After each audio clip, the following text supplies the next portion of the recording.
This is Peter and I'm Steven. We are here in Singapore. We had a trip with a group of CEOs, Belgian CEOs, this week in Shanghai and Singapore, and we wanted to share some of our insights and experiences with you. Peter, can you start? Absolutely. So one of the first things we've seen is that if you go to China, and we went to Shanghai, you see that the new generation internet companies, we call them the Batman, Baidu, Alibaba, Tencent, they're very aggressive. But you also see that the valuations of these new companies are insane. When you talk to Chinese startups, they say, oh, we go to Silicon Valley and we think they're quite cheap. So we see that we have a whole new level of expectations and valuations in these new Chinese startups. And the interesting thing is they indeed, the Batman, Baidu, Alibaba, Tencent, they each have their own digital platform here. Like Baidu is the Chinese Google, Alibaba is the Chinese Amazon, Tencent is the Chinese Facebook. And the cool thing is everyone thinks that they're copycats. And one of the discussions that we had was, is China really innovative or are they just copycats? And we went to Youku, which is actually the Chinese YouTube. And the first thing one of the top guys said, we are not a copycat. We were 2 months earlier on the market than YouTube. And we went to Youku and it was one of our highlights of the tour. It was amazing to see how more innovative and advanced they were than YouTube. In fact, Youku is a combination of YouTube, Netflix and Maker Studios, user-generated content.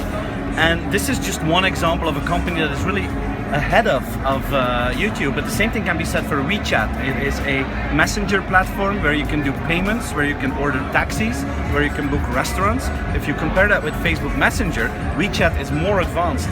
So we found an answer on that. Today, China is probably a little bit less innovative than Silicon Valley, but you find companies that are more innovative than the top companies in Silicon Valley. And the interesting thing is to check how this will evolve in the next 10 years. So from Shanghai, we went to Singapore. We're in Singapore at this moment. Singapore is the hub of Southeast Asia. Singapore has a vibrant startup scene, but a vibrant technology scene.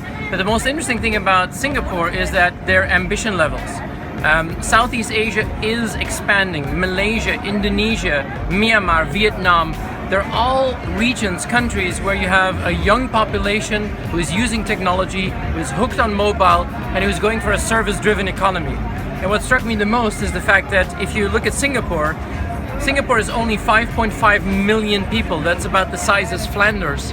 But for example, Singapore Telecom has 550 mobile subscribers. What you see here is that the role of the government is very special. We saw that in China, but we see this here as well. Here in Singapore, for example, you have the IDA, the Infocom Development Authority, and they said the next 15 years is a smart nation focus. We want to be the smartest nation on the planet. They have looked at all the technologies, the sensors, the opportunities, the technologies from machine learning to augmented reality, and figured out what does it mean for a region to actually take advantage of that. Check it out, IDA Smart Nation, and here you see the vision that a government actually have to take them into the future. And the one thing that really struck me is, like Peter said, Singapore has 5.5 million people. And what I've learned is if you're small, you have to be more ambitious. Singtel this morning was amazing. 5.5 million people in their market. They have more than 500 million customers. And I think, looking back to Flanders, probably we have to be more ambitious than we are today. It's not because you're in a small country that you have to set small goals. And I was really intrigued by all the companies that we met here that think like that. We went to for the Belgian people, they will know this, the local emo web. It's called Property Guru. It's the largest real estate website of Asia.